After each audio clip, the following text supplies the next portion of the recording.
At the start of the movie, Joey, Hellboy, and an assistant are in a train cabin. The helper doesn't know what's in the box that is so crucial that it required them to travel so far, but they are safely moving a box to a distant place. The tunnel spider in the bag, according to Joey, is connected to a spooky gravitational phenomenon she has observed. It has been kept anesthetized to prevent any issues while traveling. Hellboy sits on top of the box and abruptly complains that he can hear voices. Joey begins reading once more because no one else can hear them. Suddenly, the spider appears out of the box as it bursts with a loud noise. Giant in size, it assaults Hellboy right away. It then spins around and crushes the assistant's skull, while Joey barely escapes the assault and escapes unharmed. The powerful spider is untouched by Hellboy's several bullets. After that, Hellboy collapses on the train floor and the spider throws itself at him. Along with the spider, Joey and Hellboy fall into the woods when the train compartment splits off from the rest of the train.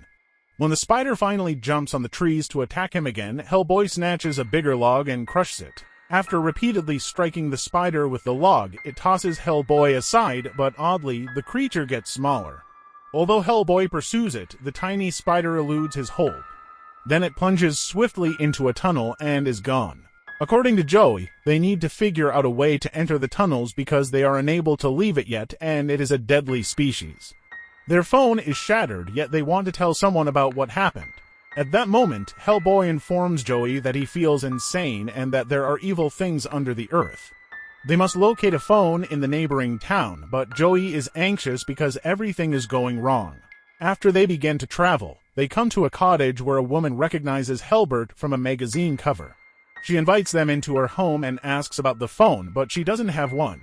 Oddly, they spot a boy who is lying on the ground and looking up. The elderly woman reveals that a witch has placed a spell on the boy.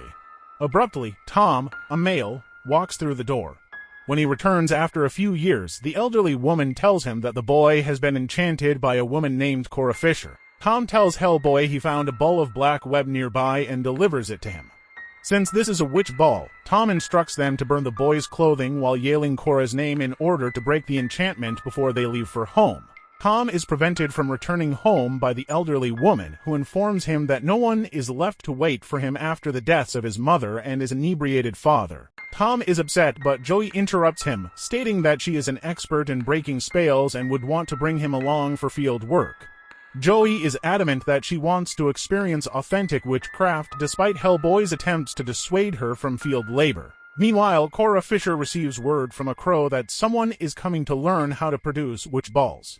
In order to make this magic ball, she wraps a few odd objects together and names them. People sell their souls to Grammy Oakham in order to get the ball. When Tom arrives at Cora's residence and calls her name, she is not there. As Joey invites them upstairs, where Cora's lifeless body is resting on a bed, they uncover an underground area and a number of odd objects. As they wait for Cora to come back, Tom starts talking about his encounter with the devil over 15 years ago. When he was a young lad, he saw Effie, a woman, sitting by a creek. She desired a lot of authority and was a troublemaker. He was fascinated by the tale, and as Effie had told him, he eventually located a dead cat. He washed its bones and boiled it. Effie later told him that the bone he was holding at the time would be his lucky bone when the devil appeared when he was cleaning up the bones by the stream. The devil then showed up as a corrupt guy. He was Grammy Oakham, who had moved to the neighborhood and amassed a substantial fortune. For a copper penny, he claimed people's souls after he passed away. When Tom saw Grammy Oakham, he threw away the fortunate bone because he was afraid and fled home. However, the lucky bone managed to stay with him and protected him from harm even during combat. Although he never utilized it, the witch said that the bone had the ability to harm humans. They hear a noise at that moment, and a rat comes in through the window. It enters Cora's body through her skin and begins to move about. She awakens a few minutes later and screams when she sees Tom. She sobs and feels ashamed, but when Tom gives her a hug, she yells that someone is coming to take her soul because she sold it. When Hellboy hears a voice, he steps outside. Arriving on horseback, Effie inquires as to Hellboy's identity. She has arrived to meet Tom, who is taken aback by her lack of age, which is a characteristic of witches. Because Cora works for the devil, Effie wants to take her soul. Meanwhile, Cora starts yelling in agony. Hellboy intervenes and challenges Effie, stating that she must pass through him before murdering Tom or Cora. As she leaves, Effie laughs, smiles, and floats into the air, telling them that the horse is Tom's father. The horse becomes an elderly man when she departs. The old man passes away before Tom can say anything, and he sobs, saying that Effie did all of this because of his faults. Grammy is waiting for Tom, according to Cora's voice. He reveals that after burying his deceased father at the church, he will complete his unfinished business. Cora is suddenly bitten by an insect and collapses. Hellboy quickly crushes it, and they spend the whole night in the hut. They start trekking through the woods the following morning in order to get to the church and bury Tom's father. Joey, a student of magic, asks Cora what she finds more engaging than a spell that uses words. Cora replies that, like her, it is more powerful to sell one soul. If she chooses not to, the magic is strengthened by recalling the most depressing time in her life. Stopping, Cora fears something. As a serpent emerges from her vagina and enters her mouth, repeating this cycle, Hellboy finds her floating in midair while the others disperse in pursuit of her. She cries as it bites her neck after a while, but Hellboy discards it. Hellboy is repeatedly bitten by the serpent as a result, but he crushes its head and loses consciousness. He follows Cora, who is walking ahead after opening his eyes in the dark. As a punishment for her transgressions, they pause next to a woman who is suspended in midair.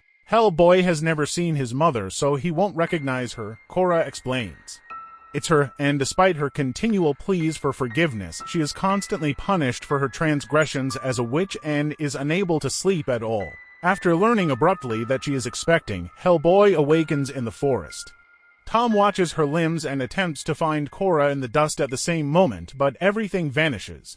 After Tom wakes Hellboy for the first time with the fortunate bone, they enter the church and are greeted by a blind priest. He informs them that a female named Cora Fisher already told him about their presence. He claims that although she was merely seated next to me, nobody else was present. When Tom asks to conduct the funeral, the Reverend advises that it should be done before nightfall because eerie things might occur here. Witches from all around the town begin congregating in the meantime. For a cent, Hellboy will fulfill his teenage vow to Grammy, but he wants to rewrite the agreement he made as a child.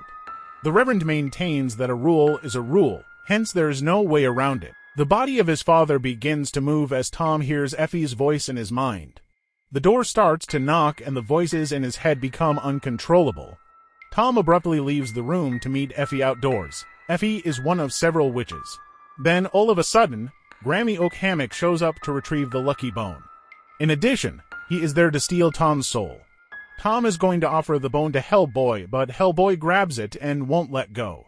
Grammy is told by Hellboy to go back into the woods with Effie and all the witches. However, Grammy starts manipulating Hellboy's thoughts by claiming to know where his mother is and that he can assist her get out of her agonizing state. He only needs to deceive Tom into taking him to Grammy. Hellboy finds the odd bees annoying, and Grammy tells him to follow his instructions because they are similar. After Hellboy fires a bullet, a swarm of bees attack him. All of a sudden, Grammy fires a series of arrows at Hellboy, puncturing his body one by one. Grammy now talks in the Reverend's mind as Joey leads him inside and requests that he deliver the lucky bone in return for restoring his vision.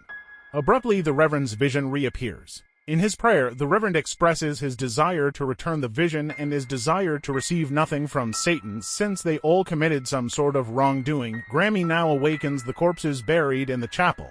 One by one, Grammy names them and their sins, and they start to come back to life. Hellboy shoots at a lot of the corpses, but even if God has pardoned them, Satan has not forgotten. After Joey is rescued from them by Hellboy, Tom's father also awakens, having a history of excessive alcohol consumption and being a sinner. In a fit of hysteria, Tom grabs the fortunate bone and dashes outside to give it back to Grammy. In an attempt to transform the lucky bone into something that will bring light, the Reverend stops him. In the meantime, Hellboy prevents the corpses from entering the cathedral by punching them. While holding the lucky bone, the Reverend prays, allowing the Holy Spirit to purify it. He marks the shovel he always used to dig the graves with its light as it illuminates. Hellboy hits Grammy with the shovel after taking it outside. He disappears, and suddenly Hellboy wakes up in broad daylight. Hellboy tells Joey to wait while he takes Tom to the hurricane site and try to make a call. This is believed to be the miserable region where ancient gods once roamed thousands of years ago, the bird just flown away, and its home. The Reverend, however, returns Grammy's gift and inserts the Holy Spirit into the lucky bone, losing his sight in the process. He now prowls the courtyard, verifying the graves. Tom's father's body is sitting with Joey, who believes that Grammy gets her energy from the tunnels. When she asks the Reverend, he reveals that the portals to the tunnels beneath their feet were constructed over a coal mine. It was believed to be a pathway between both worlds.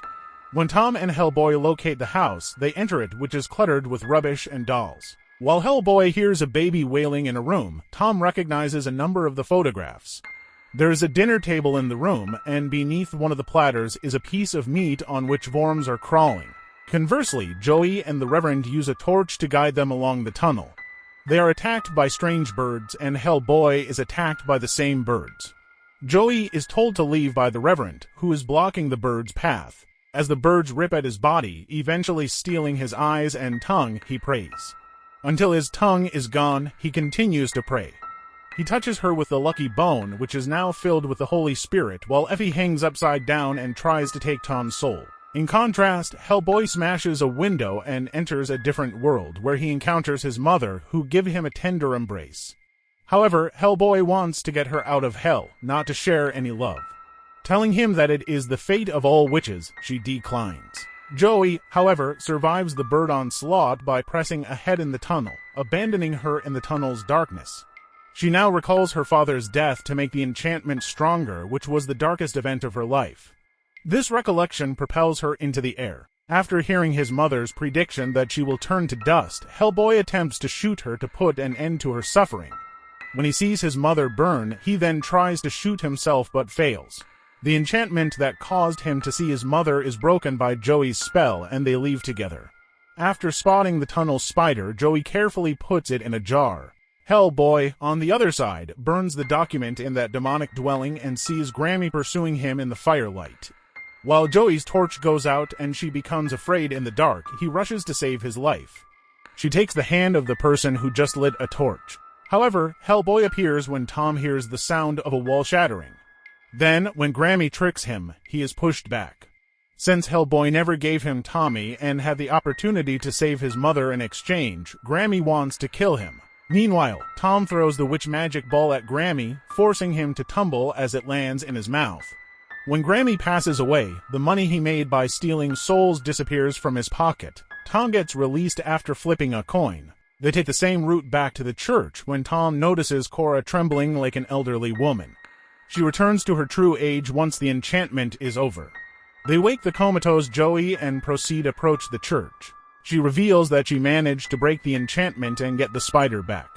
On the walk back, Joey confides in Tom that Hellboy fears losing her, which she now understands to be his one fear. This is where the movie finishes. To ensure you never miss any updates on new videos, kindly click the bell icon, subscribe to my channel. Thanks for watching.